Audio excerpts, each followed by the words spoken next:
बिरजू, ओ बिरजू, जरा जल्दी से बाहर तो आओ, तनिक जरूरी काम है। क्या हुआ बाबू, सुबह सुबह गला फाड़ जो रहे हो? अरे तुझे पता है रामलाल काका की फुलवा वापस ससुराल से पिहर आ गई है। क्यों, इस बार क्या बात हो गई? पता नहीं, पर कह रहे थे ससुराल वाले बहुत मारे बेटिया को।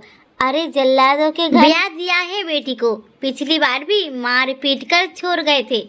पर क्या करे, समाज की दुराई देखकर रामलाल काका वापस ससुराल छोड़ आए थे। 3 छोटी बेटियां और है, ब्याह ना है। अब क्या करे बापू? आप वो बताओ। चल रामलाल काका के घर चल कर आते हैं, देखते हैं इस बार क्या हुआ।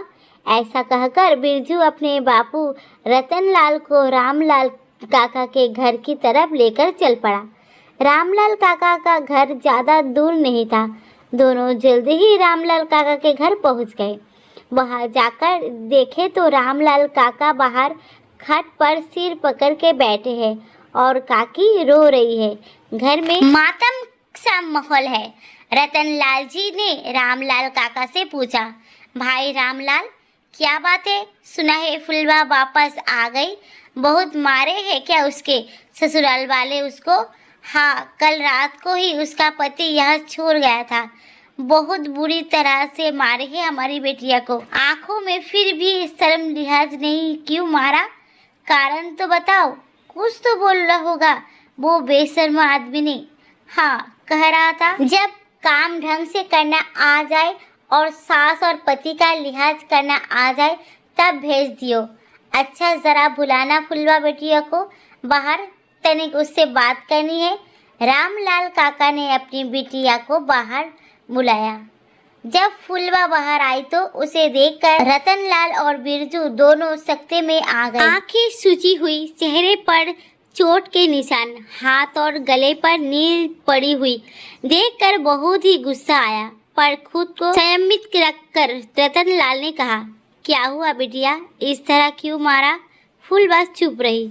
उसे इस तरह चुप देखकर रतनलाल ने उसके सिर पर हाथ रखा और बोला, बिटिया ताऊ लगता हूँ तेरा, तू मुझे तो बता ही सकता है क्यों मारा? रतनलाल के मुंह से अपने लिए प्यार भरे शब्दों को सुनकर फुलवा का रोना छूट गया।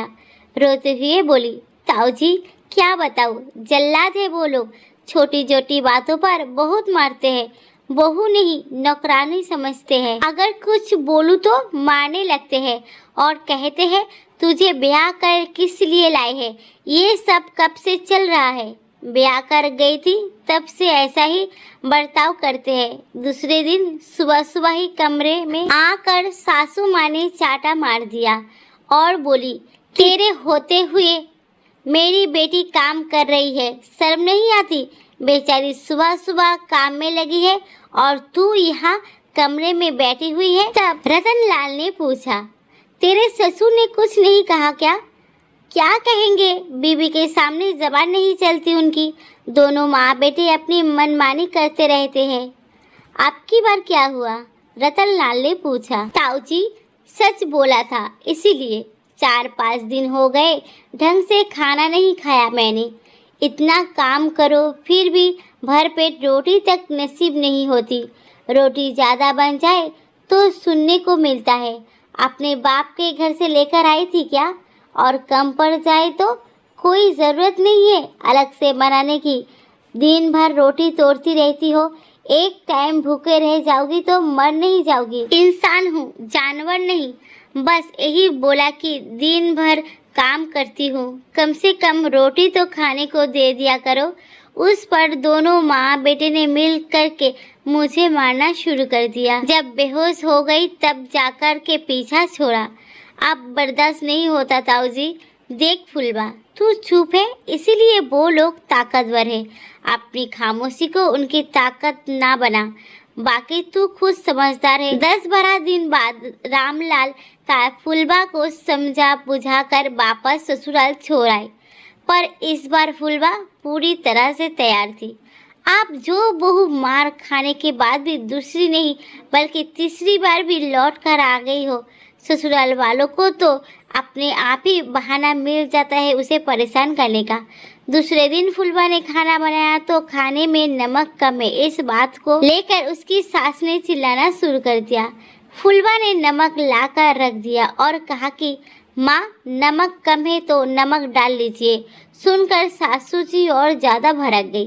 कहने लगी कि ज़्यादा ही जबान चलने लगी है तेरी। आने दे मेरे बेटे को, बताती हूँ तुझे, सारी अकड़ निकल जाएगी। शाम को जब फुलवा का पति घर आया तो सासू माँ ने अपने स्वभाव के अनुसार हर बात को नमक मिर्च मिलाकर कहा, जिस पर उसका पति भड़क गया और फुलवा को गालियाँ देने लगा।